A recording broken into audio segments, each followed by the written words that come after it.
Nós somos o grupo 5 da disciplina de Nutrologia da Universidade Federal de Ceará e vamos apresentar o que é gastrostomia e quando ela é usada. O nosso grupo é composto por 8 pessoas, dentre elas está Adriele, Ana Paula, Arthur, João Alberto, Júlia, Yasmin, Larissa e Marina. Antes de falar da gastrostomia em si, nós vamos fazer um breve resumo do que é nutrição enteral, tendo em vista que a gastrostomia é um tipo de nutrição enteral, que consiste em uma terapia nutricional que surgiu como uma possibilidade terapêutica de manutenção ou recuperação do estado nutricional daqueles pacientes que apresentam o trato gastrointestinal íntegro para o processo digestório, mas que estão com a ingestão oral parcial ou totalmente comprometida. É importante falar também que ela é contraindicada em alguns casos, como por exemplo em pacientes que não têm o trato gastrointestinal funcionante ou pacientes que possuem isquemia gastrointestinal, choque severo e instabilidade hemodinâmica. Nesse contexto, é importante falar que existem 4 principais tipos de nutrição enteral. Tem a via nasogástrica, a via nasoentérica, a jejunostomia e a gastrostomia. Nesse caso, a escolha da via de acesso vai depender das condições clínicas do paciente e do prazo previsto para a utilização da dieta enteral. E agora, explicando o que é a gastrostomia em si. Ela consiste em uma comunicação direta do estômago com o exterior e é criada de maneira artificial por meio de um processo cirúrgico. Como definição, ela consiste em uma colocação de uma sonda no estômago por meio da criação de um trato fistulado cirúrgico entre a parede gástrica e a parede abdominal. E ela pode ser realizada tanto por via endoscópica por meio da gastrostomia endoscópica percutânea ou por via cirúrgica convencional. Um ponto de fundamental importância é saber como o paciente deve ser alimentado quando ele estiver utilizando uma gastrostomia. E esse alimento ele vai ser administrado por meio da entrada de um catéter pela parede abdominal. E aí ele pode ser administrado por bombodifusora, por gotejamento ou por uma seringa. E o preparo e o fracionamento da dieta deve seguir a orientação de um nutricionista.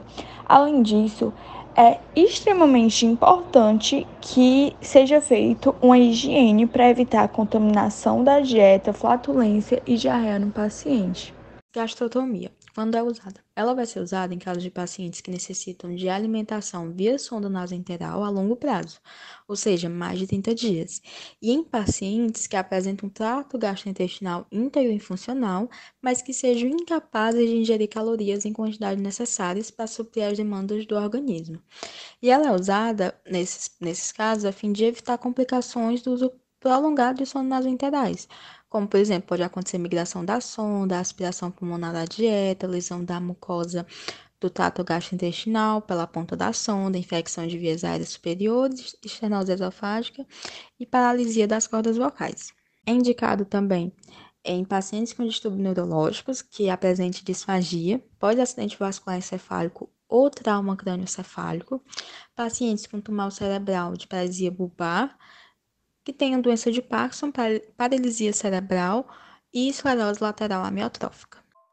Pacientes que, mesmo sem disfagia, apresentam doenças crônicas com necessidade de suplementação nutricional, como síndrome do intestino curto, doença de Crohn, síndrome de má absorção, ou em pacientes com condições catabólicas agudas ou crônicas que requerem um suporte nutricional complementar, como, por exemplo, dentes queimados, síndrome da imunodeficiência adquirida, fibrose cística e doença cardíaca congênita. Pacientes em tratamento de câncer de cabeça e pescoço, em descompressão do trato gastrointestinal, em doença com obstrução, quando se prevê em risco de adinâmico ou paralítico. Em relação às contraindicações, temos dois tipos, as absolutas e as relativas. As absolutas são recusa do paciente, paciente com expectativa curta de sobrevida, coagulopatia grave ou não compensada, estômago intratorácico, lesão cerada infiltrativa ou infectada em parede abdominal ou em mucosa gástrica, no local de inserção da sonda, e também ausência de motilidade intestinal. Já as relativas são hepatopatias descompensadas, hepatomegalia, gastrectomia parcial, cirurgia prévia em região superior do abdômen, obesidade grave, fístula esofágica proximal do intestino delgado ou varizes esofágicas, peritonite difusa e ascite. E por fim, como complicações, podemos ter extravasamento do suco gástrico, inflamação do ósseo da gastrotomia por irritação química, caso do suco gástrico, e infecção do ósseo com drenagem de secreção purulenta. Aqui estão as nossas referências para esse trabalho